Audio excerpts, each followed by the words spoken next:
ready to kick off. I think we are ready to kick off. Right. So once again, everybody, welcome to the Money and Mental Health webinar. We just want to say thank you for signing up for this webinar, and thank you for making time to join in and be a part of this webinar. We trust that you're going to have a great time. Like I said earlier on, my name is Bevan Hlumelo. I'm from Newgates, and it's always a pleasure for us to be in partnership with Celeste and run the programs that we've been running this year. Some of you have been a part of those programs, and I believe you've benefited a lot from them. You've enjoyed them and got a lot from them, and hopefully managed to implement the principles that you learned, and you're seeing some transformation in your lives. So it's good to have you join us as well for this program. Now, today is going to be wonderful. We've got more people joining us in, but on top of that, we've got a special guest with us. We have Vuyo, who's coming in as well to add value to us and bring transformation to all of us. So it's really going to be great. Now, I just want everyone to appreciate something. The reason why we are doing this program is not just for the sake of doing it. We're doing this program because we know that, this is an area where so many people are struggling in. For all of us from Newgates, and as well with Celeste, even with Vuyo, for all of us with the work that we do, we are always in places where we interact with people and we get to know what people are going through. We get to have opportunities to assist people, to help them to transform, to move from where they are to where they would want to be. And one of the things that we're seeing that's a big issue, it's a no-brainer really, the issue of mental health. You'd all agree that so many people are struggling with mental health issues, right? And as we've been, transforming people and interacting with people, we are getting to understand and learn that, one of the issues that's a common denominator wherever there is issues pertaining to mental health is the struggle with finances. So that's why we came together in this way and said, you know what, we need to put together a program so that we can be able to help transform the people in our communities, in our nation. So I want you to know that we appreciate you all for making time to be a part of this program. Now, as we're just kicking off, I would want to start off with us connecting with a poll. So I'm just going to launch a poll right now, and I want you to take a moment to reflect over your week and just think through what happened during the week from Monday all the way to today, Saturday, right? And as you reflect over your week, I want you to answer this question. How often do you worry about money? You can look at this week or even the weeks. Okay, even before I finish off, Celeste, people are already pressing those buttons and we're already getting interesting results. Okay, so yeah, let me take my time to just go through. You can see it on your screens, I believe. Okay, so most people are saying I worry about money every time. So far, most people are saying every time. So for everyone who's joining us in, welcome. We just have a poll that you can see on your screen. Please make time to respond to it. How often do you worry about money? How often do you worry about money? Is it hardly, or it's every other day, or it's every time, or it's at least every day, or at most once a week? How often do you worry about money? So far, we've got just about 80% of the people who are logged in right now responding, and they've already responded. Just a few of you who haven't responded. We're waiting for your responses. We want to know. We want to know. How often do you worry about money? And so far with the responses that we're getting, Celeste, we've got 37% of the people saying every time. 21% of the people saying at least every day. And with 82% of the participation having responded, I'm tempted to to end the poll right now because I want you to jump in almost immediately and speak into this. But before doing that, maybe just a second, I can see there's someone who's just still responding. We are now at 84%. If you can't, respond to the poll directly, you can just put your response in the chat section. Feel free to put your response in the chat section because we really want to get to hear from you. All right, so I'm ending it here. And these are the results. You can see them on your screens. 36% of the people are saying, I worry about money every time. 21% are saying at least every day. Then 19% saying at most once a week, and 17% saying every other day. So just a few of us are saying I hardly worry about money, and that's good. And you're welcome even for this to be part of this program. As some of you would know, whatever the sessions that we host are for your transformation, but also to empower you to be able to transform and empower other people. So now, having said all of that, I would want now to introduce Celeste. Celeste, welcome. We're so excited to have you to be a part of this program. So excited that you would make time, considering your busy schedule. Thank you for wanting to add value and transform people in our nation in Eswatini. So Celeste, as many of us would know, is one of the people who's really a professional in this area of dealing and handling with issues pertaining to our mental health. So Celeste, with no further delay, I would want to give you time to step in and we can hear from you. Welcome, Celeste. Thanks, Bevan. Hi, everybody. Welcome. And thank you so much, like Bevan has said, for coming along. I also just want to thank Newgates and the people in the background, as well as our special guest, Vuyo, for joining us. I really hope that this will be beneficial to all. So I'm going to just give a bit of an introduction, and then we'll move on from there. I think one of the things that we all think of at some stage is money. Poll, majority of us think about it majority of the time. And for those that don't think about it or hardly think about it, well, praise God, because then you're blessed and you probably have a lot more peace than the rest of us who are thinking about money. I do also want to highlight just a few pointers before I actually get into this. I always give a bit of a disclaimer when I do online courses, podcasts, or any webinars. So the first disclaimer I want to give is that I recognize that money is needed. I am not that person that says, oh, no, we don't need money. Life is about relationships and happiness, and we all need money. We have basic needs that need money. Money is a tool, and we need to recognize that we have that tool to ensure that we live a good life.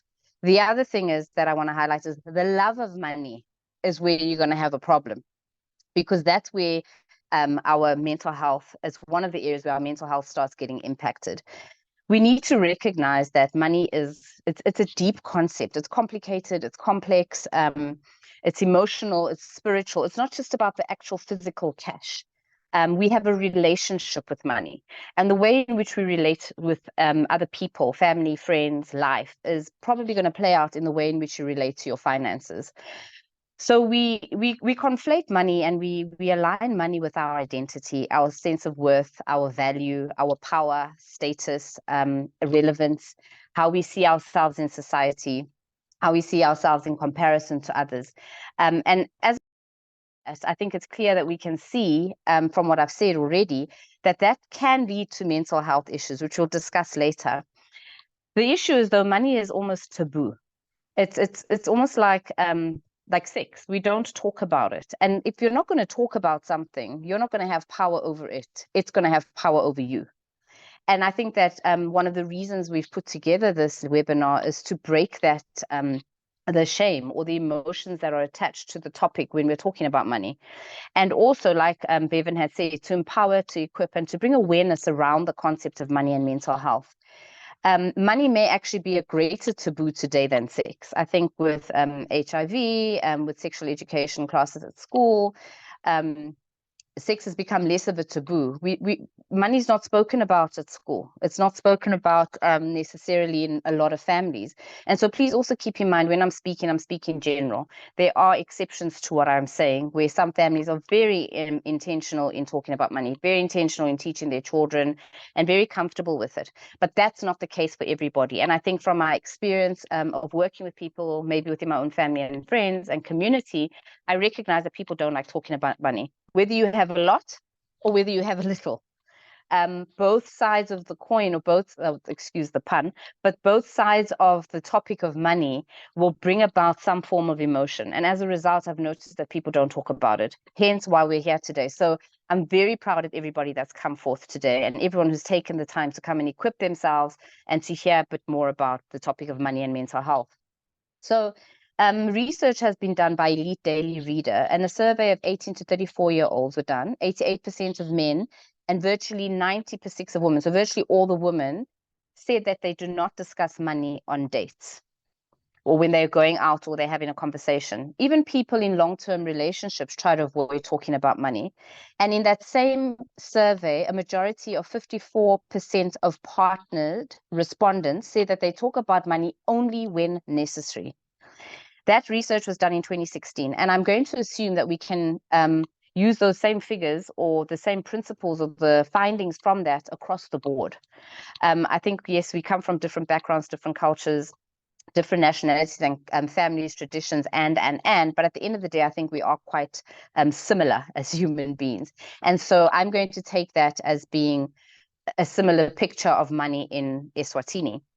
And so this shows that we don't talk much about money. This shows that it's something that we try and push aside unless we entirely have to. The problem is, and I really want to highlight this to say, when we are not proactive in anything, it will take over, meaning we will not have control or agency over that area of our lives because we are leaving it, I can say, to fate, or we are just leaving it to play out and wing itself.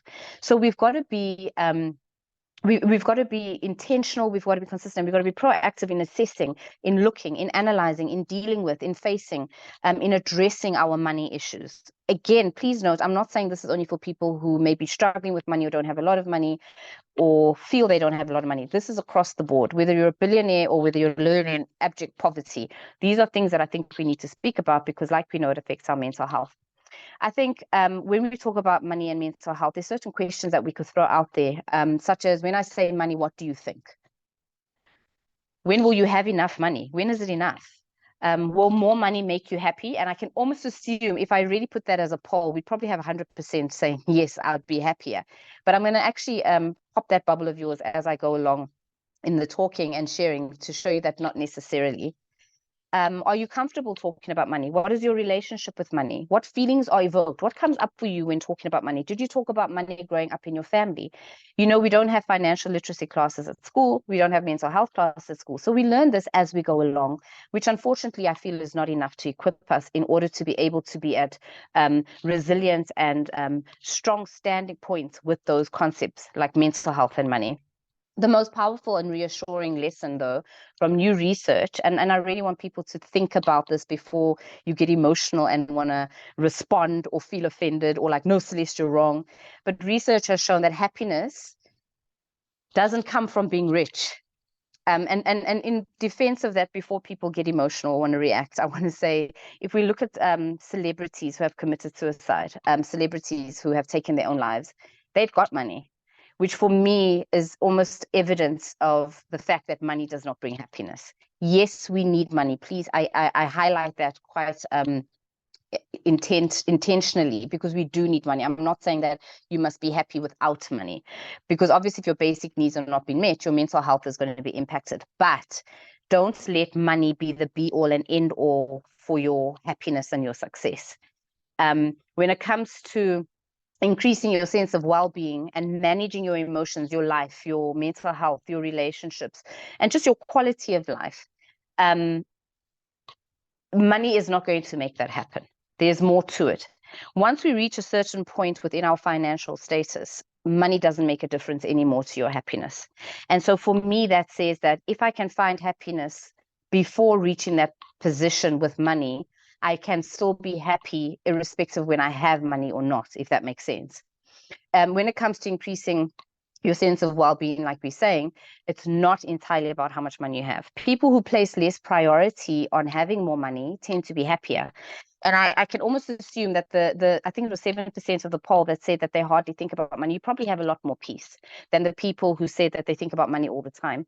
And the problem is you're thinking about money, and a lot of the time you're thinking about it in a negative. I don't have enough. I need more. How can I make more? How can I keep more?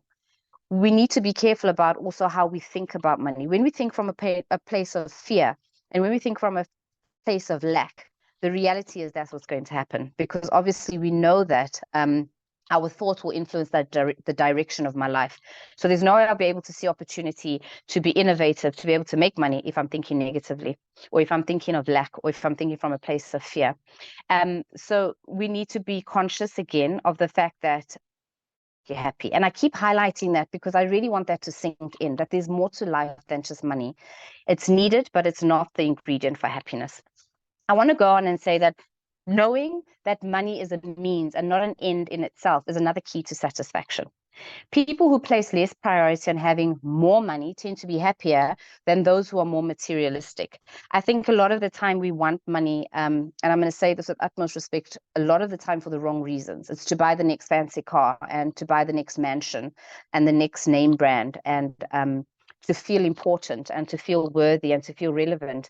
And a lot of us may experience that and go through that. And I can say that was me in my past, where money defined me. Coming from a background where I didn't lack, I was privileged. It made me feel that I was of a certain caliber and a certain status. And I'm embarrassed to say that now that I've grown, to realize that money is just a means and not an end in itself, that there's more to me than the money I had. But unfortunately, we live in a world that's very capitalized, very based on capitalism and very materialistic. But the reality is, and unfortunately, insecurity and uncertainty can bring out the inner materialist in almost anyone.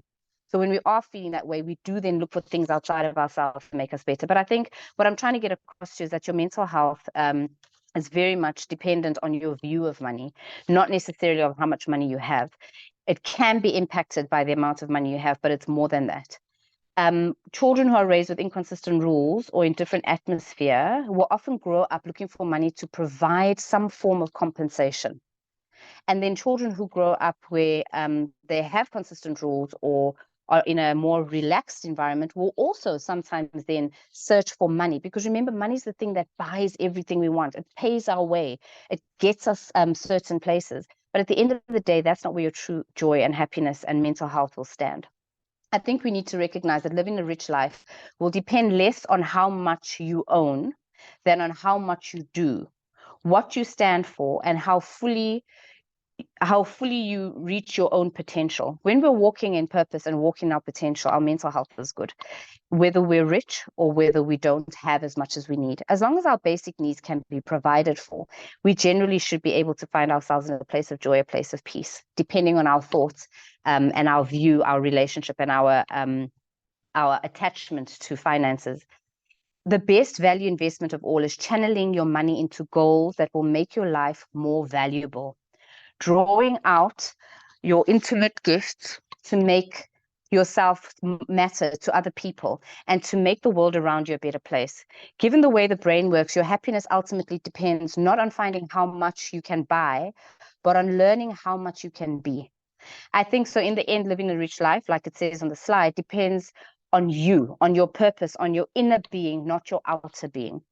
And so in saying that, that's just a bit of an introduction of where we're going and where the rest of the webinar will lead us. But I want you to give thought to some of the pointers that I've set out, remembering as well that this is not an exhaustive I'm not exhausting the concept of money and mental health, because, like I said, it's complex, it's deep, it's emotional, it's spiritual, it's physical. There is so much that we can say. I'm really just giving you a little bit of golden nuggets that you can work with and hold on to from this webinar. I hope that's brought a bit of an introduction to where we're going and a bit of an introduction of where we stand when it comes to money and mental health. They are very closely linked. They are very closely intertwined, and we'll see more of that as we go along. So at this stage, I'm going to hand over to Bevan.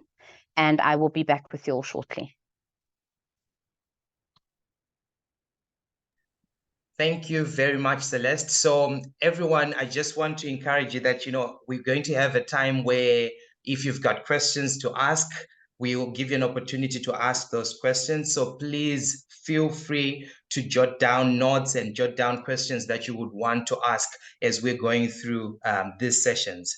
So like we're saying, we believe that this is very important for each and every individual, just to have that awareness of the way that money really influences our mental health. It's very important because so many people are really struggling in this area. So what we want to cover today really is to bring that sense of awareness in a way, and get you to also grasp and understand some principles, how you can actually start off your journey, because we believe it's a journey of transformation for you to make sure that everything in your life from a financial perspective is in order, so that you can really enjoy your life and enjoy healthy relationships and enjoy your careers. So many people struggle in their careers, struggle in their families, and the root of those issues really point back to how we have struggles in this area of finances. So we want you to know as well, even before we go further,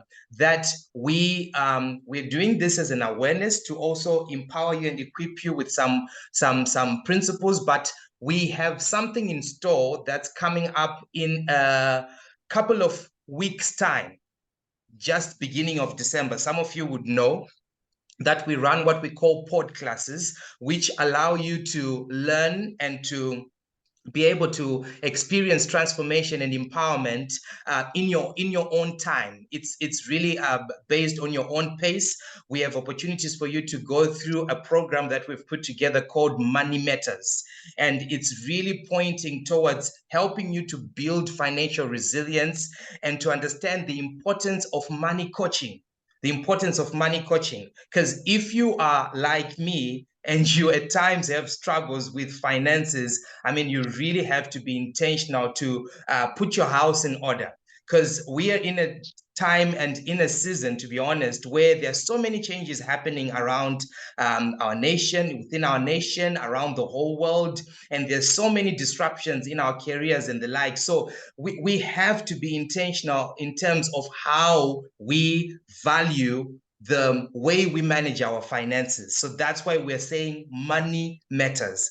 I know you know that, but we want you to get to a place where you can really work out your finances and make sure that there's a good connection between your finances and your mental health, and you're not allowing your finances to influence your mental health in the negative end. So we're running this podcast beginning of December, but registration for it is open now. For some of you who've been part of the pod classes we've been running throughout this year with Celeste, you would know that we run them over a period of about 2.5 weeks, and we have interactive sessions where you have an opportunity to learn directly from Celeste, and to learn about the different principles and areas where you might be struggling with finances, and learn how you can be able to tackle those areas. So this is something that you have to look forward to. Like I'm saying, registration is already opened now. So soon after this session, feel free to register on the number that you were interacting to us through. Now, we're going to move on, and we want to talk about understanding the triggers for and the impact of money worries. So I'm going to bring back Celeste once again to come through. And Celeste, now we really want to have an understanding, because this area, this is one of the things I believe that's very important for us to figure out. Because some of us, when we find ourselves, just stressed out and depressed because of financial matters, at times we don't even see where it's coming from. So we want to know what really triggers us to have money worries. What really triggers us to be in that place where we just can't handle our lives and our relationships well. Help us to figure out things, Celeste. Over to you. Thank you so much, Bevan. Yeah, you're really putting me on the spot here, right? With those big questions and expectations when I've got a little bit of time, but thank God for the course that's coming. Okay, so I think the first thing we must say is we all have money issues. And again, remember when I'm talking across the board. I'm not talking only people who don't have, or people who have, or people who have too much or too little. I'm talking across the board. As long as you're a human being and you are aware of money, you will have money issues.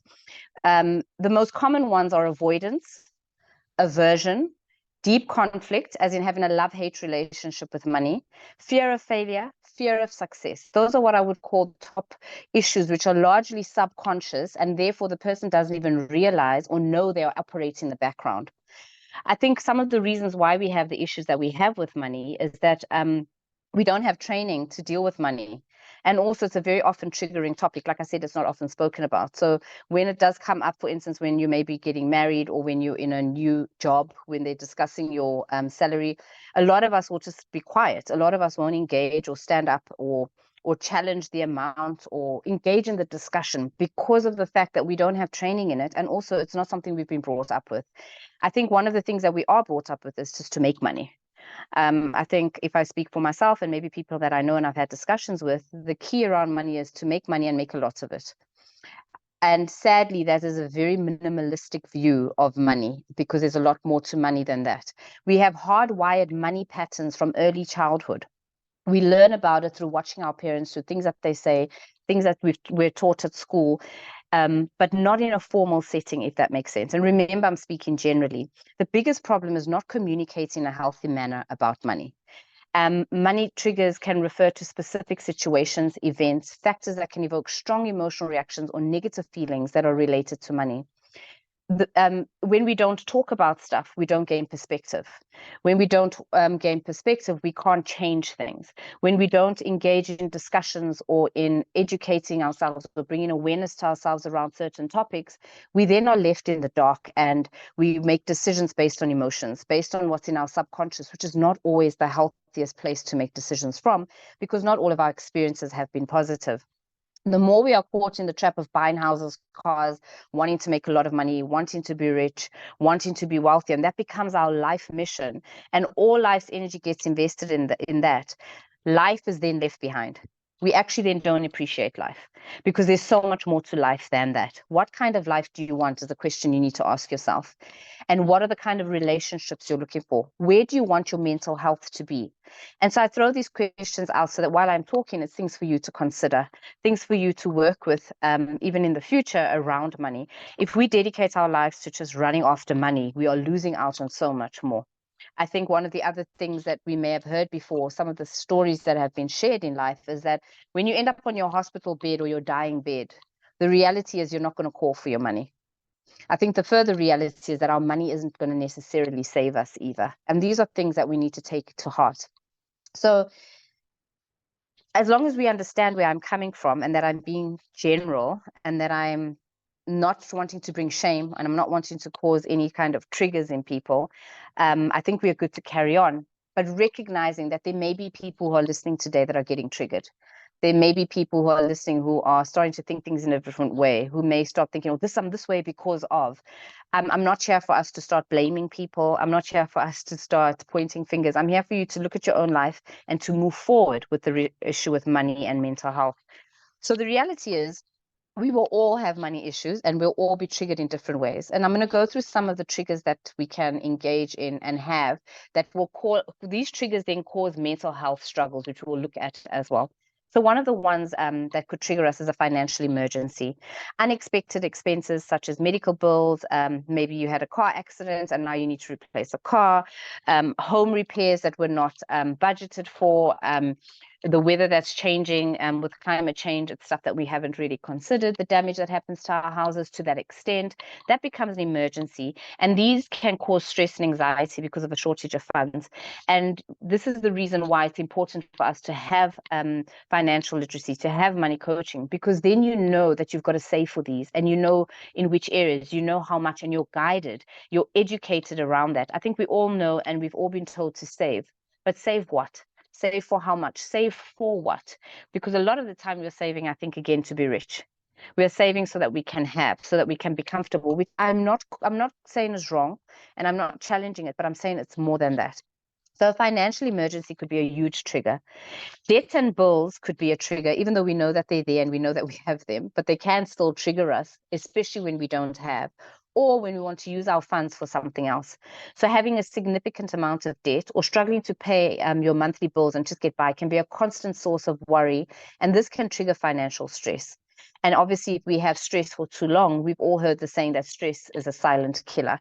And when I say that, I don't say that lightly. I literally mean it is a silent killer. I mean, physical death could arise because of stress, because you could end up having a heart attack, you could end up having high blood pressure. And so it's important that we deal with our financial stress.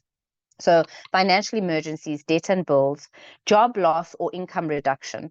So these are those unexpected situations that arise and impact our financial status. The loss of a job or a reduction in income can create financial instability for some, and can also create a lot of conflict in relationships. It can create anxiety. It can create medical conditions as a result of the fact that the stress is so high. And all of this is about meeting financial obligations. Life is very, very unpredictable at the best of times, and we're not always prepared because we're not always proactive and we are reactive. And I do want to highlight that these money triggers can be avoided if we are reactive as much as possible. But if we're proactive, we're doing damage control, and that's where the stress comes. I think when we're in a job or when we have a job or a business, we shouldn't get complacent to think that it's always going to be there. We need to prepare for the fact that things change in life. If we look at what happened with COVID, I think that's a clear example of what I'm talking about, job loss or income reduction. So not everyone necessarily lost their jobs, but some people did. And then some people had to take pay cuts because the company wasn't working at full potential. And like I said, these are all the things, these triggers result then in mental health issues. Overspending or impulse buying. Impulsive spending habits are or consistently spending without preparation, without plan, or beyond one's means can lead to feelings of guilt, anxiety, shame, anger towards self, and then also financial stress. So overspending or impulse buying as well on its own could be a mental health issue, but this could also cause mental health issues. I think this is one where I often will challenge people because I feel it's the one that we have most control over. I have the control over my impulse. I have the control over what I spend. I may not have control over a job loss or income reduction. I may not have a control over debt and bills with electricity going up, inflation, and I may have control over emergencies, but overspending and impulse buying, I have a larger level of control than the rest. We then have financial insecurity or future uncertainty. So your concerns about retirement savings, lack of emergency funds, or uncertainty about the future can really trigger your anxiety. And I think this happens as you get older. I think it's the more mature population that would feel this. A 20-year-old is probably not going to be thinking about retirement, which they should be, so that when they are at the age of retirement, they're not stressing as much. But the problem, like I said, is we're not taught this stuff necessarily. There's no financial literacy at school. The same, like we're taught about how a pothole is formed, but we're not necessarily taught about about investment. And so this is where the struggle comes in with financial insecurity at a later stage. We're running throughout our 20s, 30s, and 40s, trying to buy the house, trying to get the new car, trying to keep up financially, and sometimes forget about the fact that at some stage we may not be able to work as hard or be as active in creating wealth. That the time comes when you then start stressing. You look at your figures and you think, now what? And so financial insecurity and future uncertainty can definitely lead to people feeling depressed, feeling anxious, feeling out of sorts. And we'll look at what that looks like once I've been through the triggers. The other one that I really want to challenge people, and with this I want to challenge you holistically. It's a trigger, yes, and I respect it, but it's also a trigger where you have more control than the rest, which is comparison and social pressure. Comparing one's financial situation to others and feeling the pressure to keep up with a certain lifestyle will lead to feelings of insecurity, inadequacy, and financial stress. I really want to implore the people today, and I want to plead with you to say, you cannot look at somebody and assume you know their financial status. You do not know who they owe. You do not know what their responsibilities are. You do not know what their income is. So we look at people and we make assumptions. We look at people on social media going on holiday and we think, oh, they're financially sorted. You know what? The reality is some people actually take a loan for that stuff. So they aren't financially sorted. We look at people who have a huge house, but then in the house, they really don't have love and furniture and stuff for comfort because they've used all the money to try and impress the people around them. And it's taking strain on their family because now the person who's responsible for the bills is frustrated because they've invested all their money in a mansion as opposed to living within their means. So we compare ourselves so much to other people and make assumptions. And, I'm going to really share from my own personal experience. Within my family, there was a person that we thought was extremely wealthy. And a lot of people thought this person was wealthy until this person passed away and had nothing in their bank account. Yet on the outside, this person had a home, they had a business, they had nice cars, they dressed well, they wore label brands, they had jewelry, they smelled like money. But the reality is that was not their money. We cannot live on the bank's money and on loans and say that we are financially secure. Because when that bank comes knocking at your door, when that inflation happens, what are you going to do? And that's because of making decisions based on comparison and social pressure. So I've noticed in this day and age, and I'm not here to judge people, but I've noticed just looking at social media, the amount of money that's invested in certain events. And I often wonder, is it worth is it worth the money that's invested in it? Or could less money have been invested, but still have a valuable event? Where there's relating, where people are real, where people are connecting. They're not there trying to outdo people with their outfit. They're not trying to outdo people with the car they come in, or with the suit that they're wearing, or the cologne that they're wearing. And I'm not anti that. Please hear me, people. I'm not judging that and saying that it's wrong, but I'm saying let's be wise about causing triggers for ourselves. Because if that's a trigger, comparison, I'm comparing myself to Vuyo, and I'm comparing myself to Tandega. That's something I have control over. Social pressure, I have control over that. So when my friends say, hey, let us go to Cape Town for the weekend, and I haven't budgeted for Cape Town, I don't have the finance for Cape Town, I shouldn't allow that to make me go and get a loan, or to borrow money from a friend, or to take money from my rent or wherever else that I have commitments in order to have my trip to Cape Town because of the pressure. So I hope I'm being clear with regards to the fact that comparison and social pressure, overspending or impulse buying are the ones where we have more control over those triggers than the rest. There's two more that I want to highlight, but like I said, this is not an exhausted list. Financial disputes or conflicts are triggers.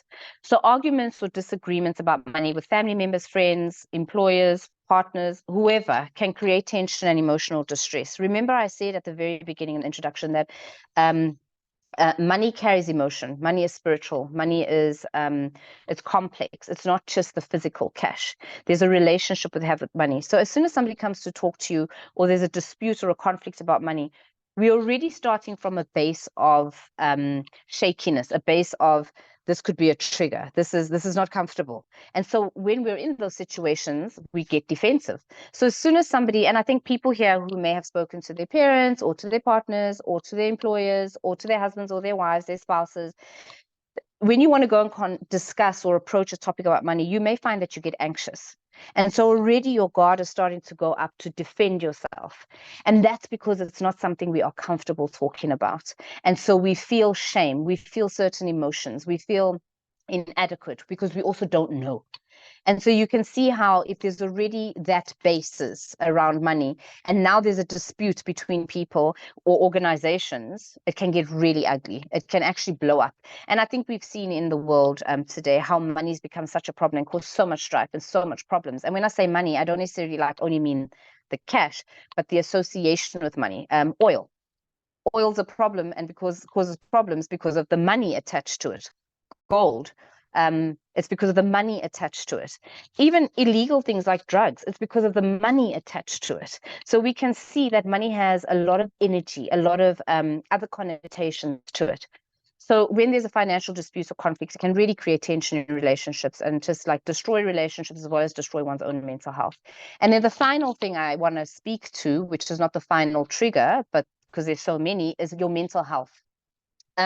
If somebody is not in good mental health, that on its own would be a trigger around finances. And I'm going to give a very basic situation, which is very unfortunate, that mental health, we're not in a world yet where it is available to everybody. Not everyone, unfortunately, has access to it for whatever reason. One of the reasons being that it's expensive. The other reason is there's a shortage of resources. The other reason is stigma. So when people have mental health issues and they're not getting help, their relationship with money will not be healthy. And that then is a trigger for all the other issues I've spoken about: job loss, income reduction, debt and bills, financial emergencies. Because your mental health is not in order, you're not rational, you're not being wise, you may be making hasty decisions, you may be impulsive, you may be making decisions to make yourself feel better. I think some of the ladies here can maybe relate with me as I be vulnerable and we talk about retail therapy. So we go and buy the latest handbag or that bag we wanted when we're feeling so down, and then tomorrow we're stressed because now we've got a handbag but we can't pay our bills. And so that's the stuff I'm talking around mental health. So when I say mental health, please, I'm not talking necessarily only diagnosis. I'm not talking if somebody has a disorder. I'm talking about your mental well-being, your thoughts, your feelings, your behaviors, and your emotions. And you don't have to have a mental illness in order to have your mental health impact your money, or vice versa, if that makes sense. So I can be mentally well and I can be having a really bad day, which means in that moment my mental health is not 100% and I can make a bad decision. And so our mental health will also act as a trigger. So I mean, I think just to summarize, some of the triggers that we have are financial emergencies, debt and bills, job loss or income reduction, overspending or impulse buying, financial insecurity or future uncertainty, comparison and social pressure, financial conflict, and mental health. It's important to remember that not everyone's triggers are the same. You may have a friend who when their bills are collecting and they're not even opening their mail where they're getting their invoices, that just ignore it and they can still have peace. They're probably operating from a point of denial, but it will not be a trigger for them because they're in denial. But it may be a trigger for you. So just to keep that in mind, that this is a very subjective and personal topic, a very subjective and personal journey. It will be helpful to identify and address triggers that you have to and work towards your financial well-being. From this, though, I just want to highlight now some of the things that can happen as a result of these triggers. So Celeste, can I just interject right there? Can I just Absolutely. interject? Sorry for that. I just want to No give problem. everybody an opportunity to respond to what you've just talked about, because you really touched on areas that I think many of us would say, yep, I'm right there. That's one trigger for me. So I want everybody, just to feel free if there's a specific trigger that you picked up that Celeste mentioned, that you would say, whew, yeah, that one sounds familiar. It might not be for you, but for that other guy in your house, right? That other person in your, maybe it's not you, but someone else. Just put it in the chat section. And as you think about that, Celeste, I want to pull out a poll that I think would be relevant for what you've just talked about right now. And I'm just launching it right now on the screen. And I want people to feel free just to respond to these 4 questions, 4 simple questions.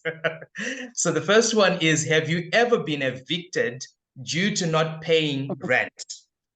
Right, please remember, we won't see who has said what, who has responded with what response. So please feel free to just tell the truth. Okay. Second question is, have you ever borrowed money from friends or family more than once? Right? Have you ever borrowed money from friends or family more than once? Third question is, have you ever sold possessions or property to raise money? Have you ever sold possessions or property to raise money? And the last question is my favorite, because I've done this before. Have you ever spent your rent money for a weekend away with friends or to host a party? Have you ever spent your rent money for a weekend away with friends or to host a party? And as people are just responding to this, Celeste, I want to just share a story. A couple of years ago, when Cynthia and I had one child, we noticed that, wow, this boy, we haven't hosted a like a proper birthday for him. So we decided, we're going to host a party for him in that particular year. And when the month came for his birthday, we didn't have money. And well, being the dad, I said, you know what, I'll make a plan. And the plan was to take money for rent and throw a big party for him. It was great. It was amazing. We've got pictures to show for it, but the after effects were not so good. And I learned my lesson then. So everybody just feel free to be vulnerable and open up and share your responses. We've got 75% of the people who are connected who've just responded to that poll. All right. And it looks like the most common thing, Celeste, that people have done is borrowing money from friends or family more than once and selling possessions or property to raise money. These seem to be the most common things. Yeah, with 82% of the people responding, I'm just going to end it here so that you can see the results for yourselves. So there are the results just on your screen. Very interesting.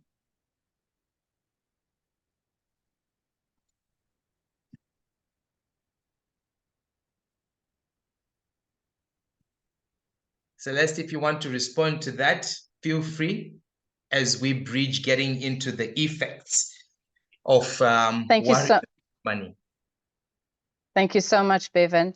Very interesting, but I think it also goes just to show how common some of these situations are, that it's not subject to a certain group or class of people, that it's holistic, it's across the board. Everyone struggles, everyone may make decisions that are not necessarily useful for them. Again, it just highlights to me the need for these webinars, for these courses, for the awareness, for the education. And thank you to everyone for answering in the poll. It gives us an indication as well of where people are at and some of the things that people have engaged in. I must be honest and say I think the selling of goods or property to make money or to get finances is probably the healthiest situation out of those questions to have money, if that makes sense. But we still don't want to get there. We still want to be able to be in control of our finances so that we don't have to be selling stuff, that we've been able to manage our finances well. So I'm going to talk now to some of the problems that arise due to those triggers or just in general due to money. As you may have noticed, I'm a bit of a talker, so I'm going to try and stick to time so that we don't go over time because there's still quite a bit that we need to get through, but I'm going to try and do this as in-depth as I can, but in a short space of time. So some of the effects of money and problems, I will just list them and then I'll speak to them. Stress and anxiety, relationship strain, mental health issues, physical health issues, reduced quality of life, limited opportunities and choice, and power imbalance. So I think some of these are self-explanatory, and there may be people who already sitting there thinking, oh, I know that, and I've had that, and I've experienced that. I think all of us in this forum today and on this platform can say that at some stage they may have experienced one or two of these with regards to the effects of money. So stress and anxiety, financial difficulties can lead to serious stress and anxiety. Individuals worry about meeting their financial obligations, and then they making ends meet or how they're going to manage debt. And it becomes more difficult when you're married and when you're in a relationship and have a family, because now you've got responsibilities as well for other people. It's not just yourself. I really want to highlight the mental health issues like stress and anxiety that arise from financial stress, because when I say that it can be fatal, I don't say that lightly. It can lead to depression. It can lead to anxiety disorders. It can lead to relationship pressures. It can affect your sleep. It can affect your appetite. But it really can kill you. I mentioned celebrities who have taken their lives, and that may not have been because of financial stress. But when you have financial stress, and I think you may know people yourself, unfortunately, who have committed suicide because of financial stress or financial lack, financial pressure. And so it's a serious situation when one cannot meet their financial responsibilities. It doesn't only lead to mental health issues, stress and anxiety, and relationship strain. It can actually lead to somebody taking their own life, or, and just as equally difficult and sad, taking somebody else's life. We've heard of people who have been murdered for money. We heard of people who have been murdered because of status. And we may not know all the details on the background, but money was involved. So we can see the financial, the effects of money problems that we can have, whether we have a lot or a little. So relationship strain, I think it's quite clear. You know, I often laugh at people who talk about or get upset when their boyfriends don't want to give them boyfriend allowance or girlfriend allowance, either way, depending on whether it's the boyfriend giving or the girlfriend giving. And that can cause relationship strain because you've got an expectation but it's not an expectation that is almost like a legal requirement. It's a complex situation, but that can lead to strain. I've heard of relationships ending because a partner lost their job. I've heard of relationships ending because the partner didn't want to buy the person what they want. That's all linked to finances. And that's one example. Another example is if a family isn't meeting their financial obligations, they can't pay for school fees. I mean, and if you don't mind me using your example, Bevan, if Cynthia and you did that and you weren't as healthy as you are as a relation, as a couple, that could have resulted in serious marital problems, because Cynthia could have been really disappointed at the decision that you made. Do you know what I mean? It could have really caused strain. And so that's another area where finances become a problem. Or if I'm saying I want to buy a new lounge suite and my husband's saying, no, we need to buy a new car, there can be conflict around that. Okay. So we can see how it can cause relationship strain. So we've spoken to stress and anxiety, relationship strain, mental health issues. Then we have physical health. I think there's a number of people that we all may know that have high blood pressure, diabetes, suffer with migraines, have back pain, have all these physical complaints. But the reality is they stem from the emotional and mental background due to the financial issues. It's not the money that's causing the problem. It's the relationship with money. It's the expectation around the money. It's the energy of money that's causing the problem, the lack of. Even when you have a lot, people also have this problem because now they're trying to think, how am I going to keep it and how am I going to make more? Because the problem is there's never enough. As long as we do not have a healthy relationship with money, there will never be enough. And that is why it's important for us to go through certain courses and learn and equip and educate ourselves around money, so we know that we can't be chasing after this thing that we are leaving behind. And while chasing after it, affecting our relationship. So husband's not at home because he wants to give the best life to his family, but the reality is that's not the best life because he's absent.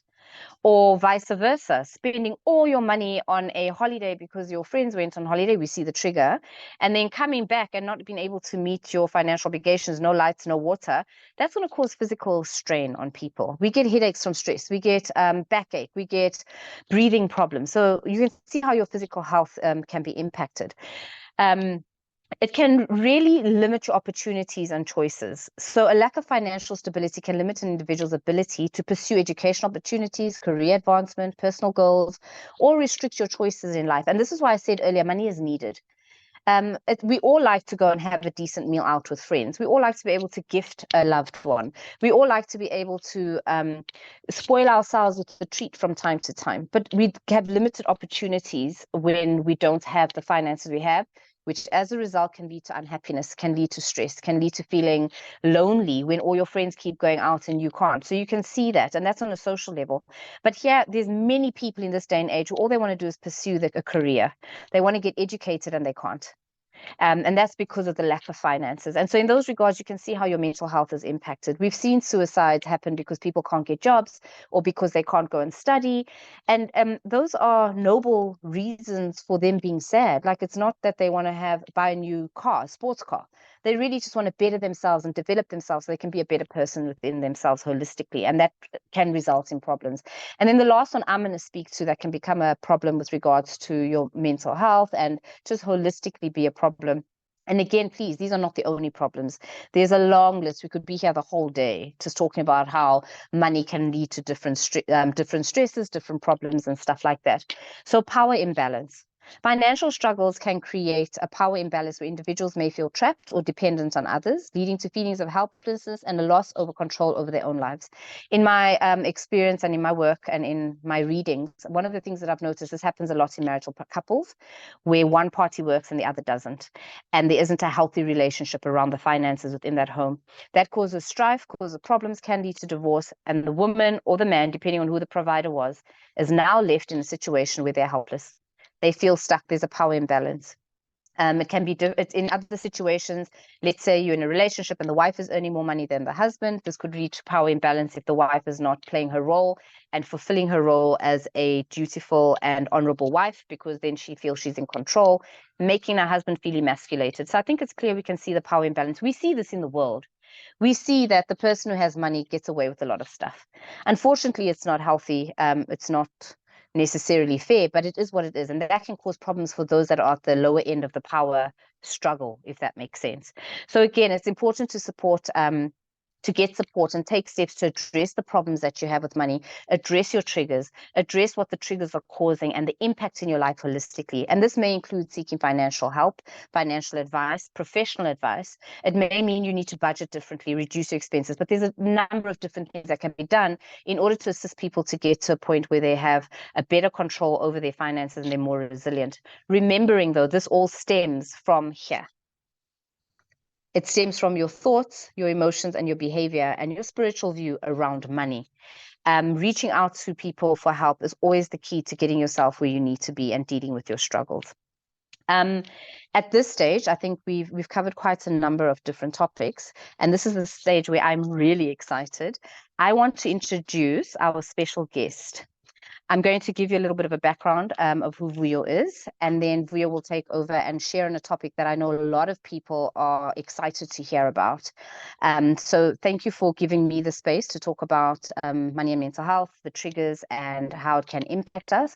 I'm now going to hand over to Vuyo once I've introduced her, and she'll take over from there. So Vuyo Khumalo is a certified money coach and the founder of Money EQ. It is a financial wellness consultancy that incorporates financial education, principles of psychology, and universal spiritual laws to help Eswatini transform their relationship with money and create financial freedom. She has over 4 years coaching experience and more than 9 years experience in the financial services industry. 7 of those years were spent working in financial services regulation. And she brings her knowledge and experience in financial services, consumer education, and coaching to her work. She has facilitated several workshops on financial literacy and personal financial management around the country, working with both corporate groups and private individuals. And I really wanted to say a thank you to Vuyo, because Vuyo was the person who introduced me to the coaching course that I completed. She shared with me that she was doing it. She told me how to go about it. And I want to hand over to Vuyo and say thank you very much, Vuyo, for sharing that with me. And thank you for the work that you're doing. And a bigger thank you for being our special guest today. So I'm going to hand over to Vuyo, and she'll be talking about tackling black tax. Thank you, Celeste. Thank you for that lovely introduction. Good afternoon, everyone. My name is Vuyo Khumalo. Before I get started on sharing what I have to share today, I wanted to let you guys know, just give you a heads up. I have a cold, so my voice is fluey. This is not my normal voice, for those of you who don't know me. I might sneeze, cough during my presentation. Please bear with me. I'll try to mute myself, just so you know we avoid the horrible noise. And if you hear me sounding like I'm gasping for breath, I'm a little bit congested, so my mouth is multitasking. You'll bear with me. Anyway, back to the subject at hand. We are talking about money and mental health, and something that weighs heavily on us financially and mentally is supporting our parents, our siblings, and our other extended family, what we call black tax. Interesting facts about black tax. That term black tax was coined in South Africa when Black people were liberated and came out from under oppression. They started acquiring a certain measure of wealth and financial success, and those that did felt compelled and felt like a sense of duty and responsibility to help pull up the others who are back at home. So that being in the form of paying for siblings' education, building their parents a home, or just supporting the day-to-day living of the household, of the family back at home. And even though the term black tax refers to South Africans, Black people in South Africa, it is not unique to them. Other people experience it too, other cultures, Indians, coloreds, people who have lived in an environment where they have been disadvantaged financially or marginalized. When they do make it in life, they do feel that sense of responsibility to help others up. And the word tax is used because often we feel like we are obliged to give. We feel like we have very little choice or say in the matter. Just like tax, we have very little say in tax. So that's why it's been given the term black tax. And that term alone can be very triggering. You can give me a hands up in the comment section if you are feeling triggered just hearing that term. But yeah, I think the principle behind Black tax is a beautiful principle. Never mind the term Black tax, maybe financial responsibility. It's a beautiful principle, a principle of Ubuntu or Ubuntu in our language, helping each other up, showing kindness, and not wanting success for just ourselves, but wanting to help others in our family and wanting to see others succeed. And if you've been a beneficiary of this kind of support, you have that great desire to pay it forward, if I may put it that way, to do it for other people. But it becomes a problem when the people who are receiving the help become entitled or start to feel entitled, like you ought to do it for me, or you owe it to me to do this for me. And it becomes a problem when the person who is giving the help feels pressured to do so and feels like they have no other choice in the matter. And Celeste was just talking about triggers, right? Triggers for money stress. And Black tax is a trigger. I mean, think about it. Think about how stressed you feel when your family expects more from you, more than you can give. They have these demands beyond what you can afford. It's very stressful. Think about how guilty you feel when they ask for something and you can't do it. And we may even feel feelings of shame when we can't do as much as we'd like to do. Like the pressure we put on ourselves to build a home for our parents. Sometimes it's not practical for us at that time, but we put so much pressure on ourselves that we even go beyond our means to make that happen, because if we don't, then it says something about me.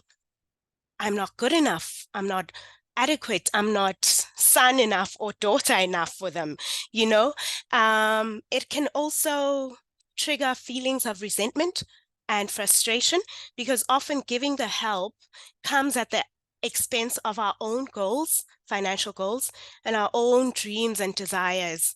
And when we feel like our life is not progressing and we are not progressing financially, we can start to feel frustrated. And the resentment really comes in. I'll give you an example. You sacrifice doing your nails. I'll speak to women.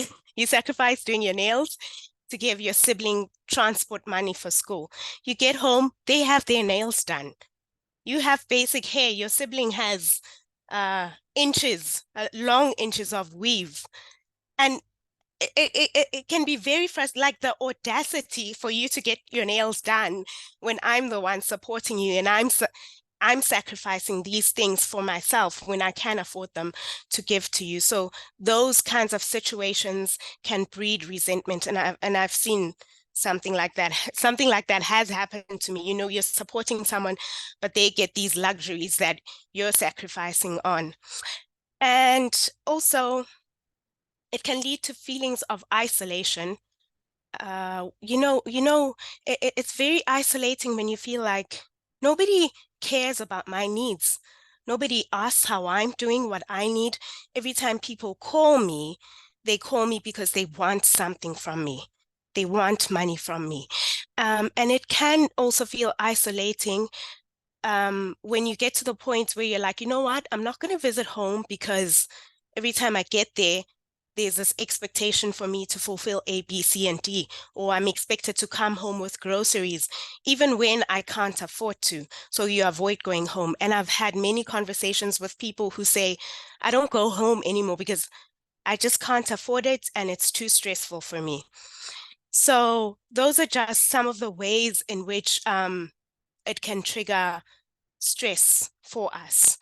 And if this goes on, if it persists for an indefinite period of time, and we live through this experience for a long time, as Celeste said, it can lead to other serious issues now.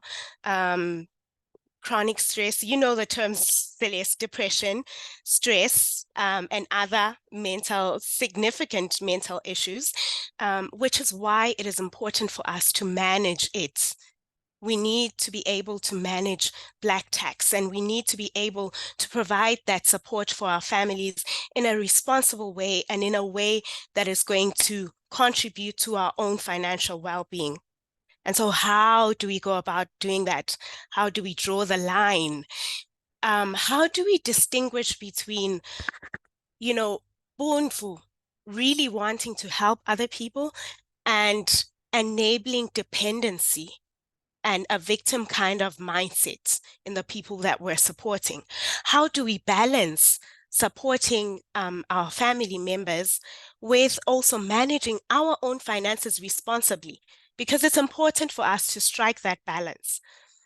And I'm not going to go into all the strategies because we don't have a lot of time here, and it's a long conversation, but I will speak on these few things. The first thing, the Black tax is less about the money that you're giving to your relatives, but it's more about financial boundaries. So I want to pose a question to you. Do you know for yourself what you are comfortable and not comfortable doing? Do you know for yourself what you can afford to do and what you cannot afford to do? And if you don't know, if you do know, well, if you don't know, you need to sit down and think about that, and and set those parameters for yourself. And if you do know, do you honor that in your engagements with your family? Do you honor your truth? If it feels like a yes, you say yes. If it feels like a no, you say no. Are you able to do that? And also, do you communicate? Because it is important for us to communicate our boundaries. So do you communicate openly, honestly with the people that you are supporting?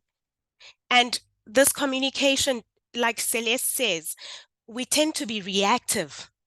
We need to be proactive in communicating and setting the tone of how we want things done. So are you proactive, or are you sitting there reactive and kind of pointing the finger of blame? So those are, questions that I want you to reflect on and answer for yourself. And something else that I want to say is that sometimes there is like this fine, thin line between, helping, supporting Black tax and being in a relationship that is toxic with the people we are supporting, being in a relationship that is emotionally abusive with the people that we're supporting. But if we don't take the time to really sit down and evaluate that, we're not going to be able, we're not going to be able to apply the right remedies to the situation, because we know if a relationship is toxic, we do need to distance ourselves from that person. But sometimes it's very hard for us to do that. But we need to be honest about that to ourselves. And a question that I get asked often is, okay, so how do I start the conversation? How do I communicate? Because that's often like a very sticky one. So I wanted to give you guys an opportunity for role play. If there's anyone who is bold enough to jump on, and I will play the taxpayer and they will play the recipient, and they will, kind of make their request, and I will sort of demonstrate how you can start going into the conversations. So is anyone bold and courageous? We do have quite a number of bold people, so let's see who raises his or her hand first. Okay, anyone willing? Do you see someone for you? Okay, Sipiwe. I see Spiwe. Spiwe Vilagati. Okay. So Spiwe can unmute, right? Yes, thank you very much. Hi, Spiwe. Hi, how are you? Thank you so much for the insightful presentation. Thank you. It's our pleasure, Spiwe. So here's your opportunity to, get some help with starting conversations.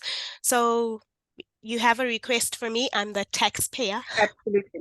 I'm your dad and Yes. you are the taxpayer. And my daughter, I want to run for a certain position, and I need 50,000 Rand to pay somebody to connect me to the situation. And I know you have a decent job, and please just take a loan. I'll pay it back. Oh, wow. Oh, that's a big one. This is teaching me how to improvise. Okay, cool. All righty. Okay, so the first thing I want to say, Spiwe, is that when the request comes, it's not the right time to start the conversation, right? So when the request comes, you can be honest about, Dad, at the moment, I'm not able to assist you.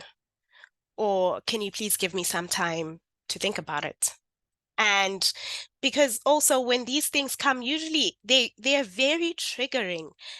Either you get annoyed, you feel angry, you feel, how dare he ask me for that, or whatever.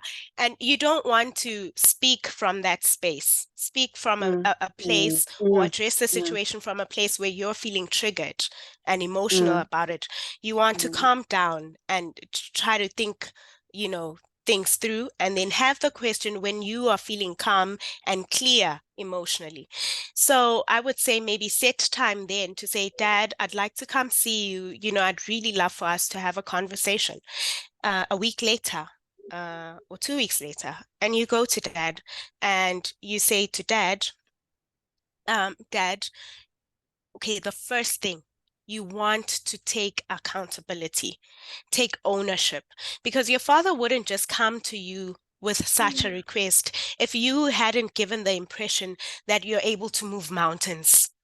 So there's something that you have been doing that has given the impression and built the expectation that if I go to my daughter, she's going to be able to do this for me. Anything I ask of her, she makes a plan. She makes a plan. So yeah, so to take ownership, to say, Dad, I haven't been completely honest with you about my financial situation. I feel that I've been giving you a picture that is incorrect. And I haven't been managing my finances responsibly, or in a way, or managing them properly to enable also my financial success. So you can also share, for example, Dad, I'm currently over indebted, or Dad, I don't actually have any savings. And that is scary for me because by the time I retire, I do need to have some money saved up, and I've already lost a lot of time. So taking ownership for your part in enabling the situation, because you've been making these decisions all this time, and starting from that point of ownership, owning it. Dad, I haven't been honest. Dad, I've given you an incorrect picture. Dad, I'm behind on my finances and I haven't been managing my finances responsibly. And now I'd like to do things differently. So starting from that place, it allows for you to be met with understanding. Whereas when you come with blame, like people always ask this from you guys, are always expecting you're met with defensiveness. So you want to be met with understanding. And tell me, what parent is not going to be willing to listen to that, is not going to empathize when I say I'm currently over indebted because of the way that I've been managing my finances, and I really want to do things differently. And this is what I have in mind to do. What parent is not going to meet you with sympathy? I don't know. How do you feel about that, Spiwe? I'm very appreciative, Will. I really am. But I do have a follow-up question, and I don't know if this is if this is the right thing to do, but my question was sort of around something I experienced. And unfortunately, in my situation, I was given a time frame. I need this money in this number of days.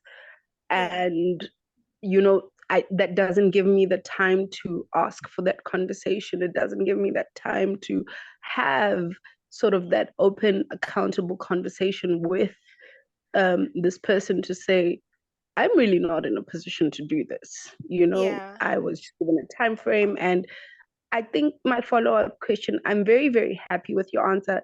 Had the circumstances allowed me to do that. But Yeah. my follow-up question is, what would you advise someone who then was in my situation where you really had not enough time to think about this? And this is your parent, right? Yeah. You have the supposed job which they believe is good and is paying you well, and you've just bought a car or whatever, and they believe, you know, you're the outlet, and now they put you in this situation. You have not enough time to think about it, and you find yourself in a space where you're forced to do this. How do you then recover? You know, how do you Yeah. then, yeah, I think Okay. that's my question. How do you recover? I can't go into the recovery part right now, but I mean, if I just do want to speak on, if I do get the request and it has a deadline, there's only one question to answer for yourself. For me, internally, my internal voice, does it say yes or does it say no? And then going in the direction of your truth. If for you it's a no, despite the other, you know, what can potentially happen, is it a yes for you or is it a no? So always answering that for yourself first and then moving on to communicate that, you know, I'm not able to, I really do understand how stressful this situation for you is, but I am not able to help you at this time. Mm. Yeah. Thank you so much. Thank you. Thank you. Wow, that's really Thank you, good. Siwe. That's really good. That's really good. Thanks for sharing those tips for you. Thank you. I'm going to hand over back to Celeste.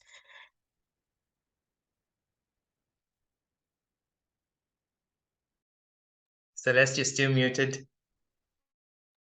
Hi, everyone. Sorry about that. Thank you so much, Vuyo, and thank you, Spiwe, for being so vulnerable and brave. I think that was very profound, very insightful. I mean, we can hear from what Vuyo said, there's just so much that we need to talk about in that area. I'm going to talk a little bit to carry on with regards to a healthy financial mindset. And again, remember, we can't go in depth with regards to all of this stuff because of time, because it's complex. So I'm giving you some nuggets to take away and work with. I'm going to start at the bottom of my list because I think it just follows through with what Vuyo was saying. I love the fact that we spoke about toxic relationships and about being proactive, communication, and boundaries. I think I heard Spiwe is feeling, well, it sounds as though she's feeling a little bit defeated, like, no, I needed something more than that. And I can respect that, Spiwe, but I think also one of the things that we struggle with when it comes to boundaries, which is what we need for a healthy financial mindset, is a financial boundary, is the worry or the fear or the concern of how the other person's going to react. The consequence of the boundary does become difficult at stages for Absolutely. people. And I think that's what's leaving you feeling a little bit like, oh, that doesn't help. But remembering we've got to unlearn and relearn. And that's going to come with uncomfortable situations because this is not stuff we've spoken about. And so, as uncomfortable as it sounds, and it just seems like, no, that wouldn't work, because of our fear of the consequence, it's going back to like what we were saying. Internally, am I saying yes or no? Because if you say yes, but you internally saying no, you're going to end up with resentment, and that relationship is Yeah. not going to work.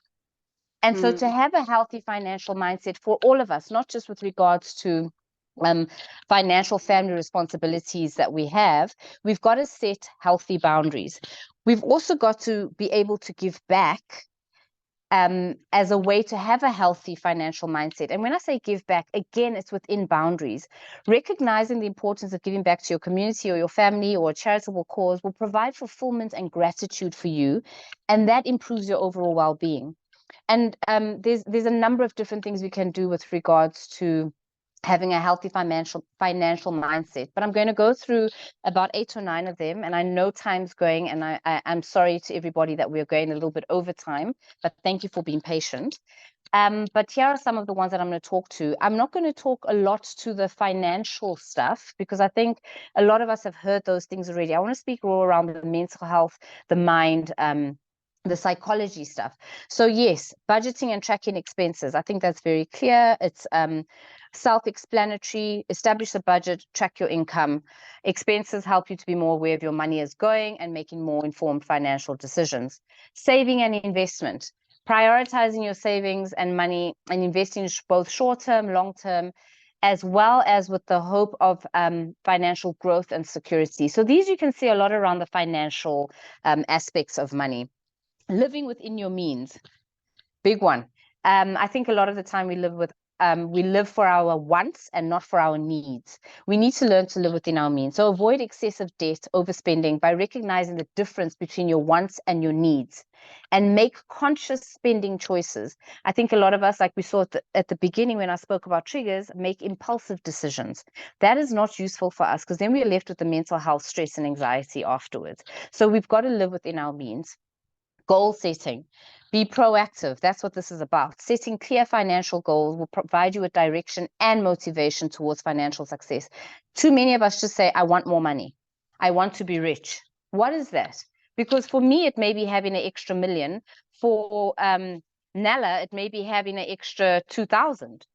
So you need to set goals that are clear and are smart. We've heard about SMART goals before. So we need to set goals. We need to delay gratification. You know, we live in a microwave society and we want everything now, right now. We don't want to wait. We don't want to save. We don't want to be patient. But we've got to learn to be patient and delay gratification to save and invest towards your long-term goals rather than indulging in impulsive purchases now. So, for instance, I walk into let's say Woolies, and I was going to Woolies to go and buy something in the eating section, and they've got a 75% sale. That is an impulsive buy just because I am being bamboozled by marketing. The reality is that thing was 75% cheap anyway. They just put the mark up and now I was falling for the marketing and now I'm buying it. And so it's not actually a good buy. I've been conned by the marketing strategists. And sorry to any marketing people on the line, but I'm the psychologist that reads through the marketing strategies, if that makes sense. So let's delay gratification. Financial education. So every single one of you that are here are taking your first step already towards creating a healthy financial mindset by coming to have awareness and hear about financial literacy. Equip yourself about money, about mental health, and just money matters in general. So financial education will help you to continuously improve your financial knowledge and your skills. And this is through reading, attending workshops, seeking advice from a money coach, a financial expert, and allows you also for better decision-making and risk management, but also it helps you to know where you are financially. I don't want to make the assumption, but I almost want to say that there must be some of us here today who, if I had to say to you, how much do you have in your bank account right now? How much do you have in savings? How much do you owe on your car? How much do you owe on this loan? How much is your rent? You may not be able to give me the exact figure. That for me tells me your money is above you and you are not in control of your money. You need to be able to say, I owe the bank 300,000 on my loan, my monthly installment 728.20, and because that's you taking control. So be in control of your finances. Have a positive money mindset. This is where I can speak for days. People, you will never hear me saying I'm broke because I'm never broke. And that's not because I'm rich. That's because I will not speak things into existence. And that's the spiritual side of money, which we can get into. But I will not also speak things that I'm going to live out because you will go where your strongest thought goes. So if I keep saying I'm broke, well, best know I'm going to be broke. So when I am lacking in funds, I will say I'm working out my finances. I'm on my way to financial victory. I'm not broke, because that is a positive mindset. It will help your relationship with money. It will reframe your limiting beliefs about wealth and will help you maintain a can-do attitude towards achieving your financial goal. The other thing that you can do is have consistent financial habits. So these are things such as pay your bills on time, review your financial statements regularly, which is what I was talking about earlier, knowing where you are financially, automating your savings, promoting financial stability, and preventing unnecessary stress requires you to have financial habits. The reality is we have the habit of negative money mindsets and negative spending habits. And I am guilty of that too. I'm not pointing fingers. I think some of us are often spending money that we know we shouldn't be spending, but we do it anyway. And that's because it's a bad habit. So a habit that I will share with you that I have that is extremely bad and I need to break it, and I'm just being vulnerable. I will leave home in the morning and I will say to myself, take your bottle of water, because I have water at home. I've got bottled water at home. And I know I should, but because of laziness and a habit, I won't. And then I will want to go and buy. That is not a wise financial decision. It sounds small, but in the bigger scheme of things, it's big, because that habit leads to other habits that do not help you financially. So create healthy financial habits. One of the habits that I have created, and I say this very proudly, and it took a lot of work. It took a lot of work on my mindset. It took money coaching. It took reading and educating myself. I try my best to pay my bills up at least 2 months in advance, even if it means I am making sacrifices in other areas. I know not all of us are able to do that, but there may be one area where you can. The other thing that I make a financial habit of is tithing for me. As soon as my money comes, I've linked my bank account, so straight away I can tithe, because if I don't, I'm going to use that money, because I know that I don't have that self-control. So I'm trying to create healthy financial habits as I go along, and I'm still on that journey, because I think this is a journey. It's a process. It's not something we arrive at. The final one I want to talk to you about, which really leads up to the course that we're going to be doing about financial resilience, is adaptability and resilience. Being adaptable to financial changes, embracing challenges, and finding creative solutions to your problems, your financial problems, will enhance long-term financial success. So, being adaptable to financial changes. When COVID came, how many of you can say you were adaptable? Don't put your hands up. I'm just asking you to think about it. How many of you could say, hey, I adapted very quickly during the situation? With the petrol prices that are rising at a terrible rate for those people who drive in cars or who use transport, because that impacts transport fees as well. How many of you are able to adapt to that? So one of the adaptations I made was, from COVID time, I started working 3 days in my office, which is in Mbabane, so it means I need to drive from where I live. And then I did 2 days at home in my home office online. So I'm saving on petrol. So I'm still working, but I've adapted financially, right? So these are the kind of things I'm talking about. Embrace the change, don't fight it. As soon as you start to resist change, you've lost the battle, because you're not going to address it. So adaptability and resilience are key. I'm very quickly going to summarize these for you. I know that I could go in depth with these a lot more, but for the sake of time, and also that there are so much we can talk about, I'm just going to rush through them again. And then after that, I will hand over to Bevan and we will move on from there. So creating a healthy financial mindset, budget and tracking your expenses, savings and investing, living within your means, not for your wants, for your needs. And please don't manipulate yourself and lie to yourself about the fact that something's a need when you know it's a want. I know myself. With my husband, I'll say, no, but I need it. Like, I really need it. It will make me feel healthy. It will make me feel like my mental health will be good. And I'll try and like manipulate the situation, knowing I'm lying to myself and to him. Let's be realistic about wants and needs. Set goals. Healthy financial goals, delay gratification. I firmly believe that if I walk into a shop and I want something, and this is a habit I need to try and create, if I should leave it and wait and go back tomorrow.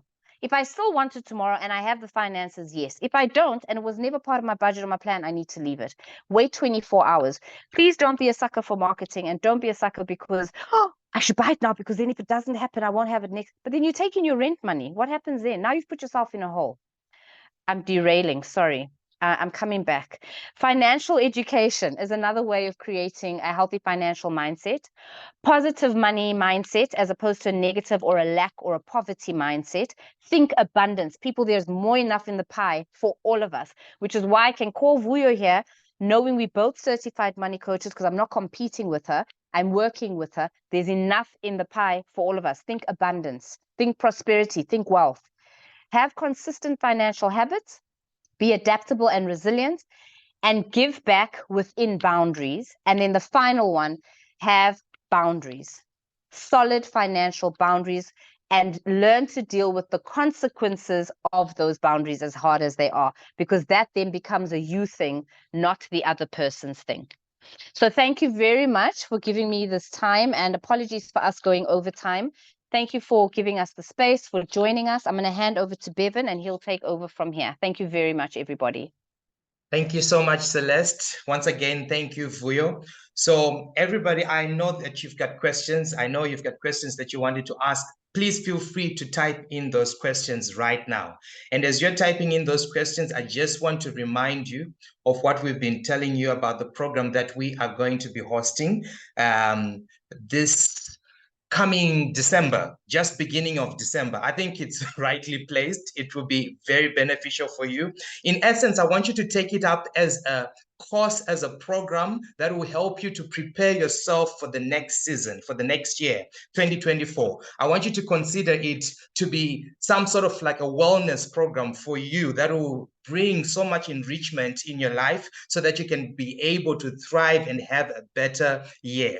We all know that, you know, many of us really are struggling with the increase of cost of living these days, and it's such a headache really to try to figure out things. And I believe that if you join in and be a part of this program and sign up for it, you're going to benefit a lot. Some of the things that we're going to tackle are in line with you being able to understand the steps that you can take in order for you to enjoy financial freedom, what financial freedom is and how you can be able to achieve it.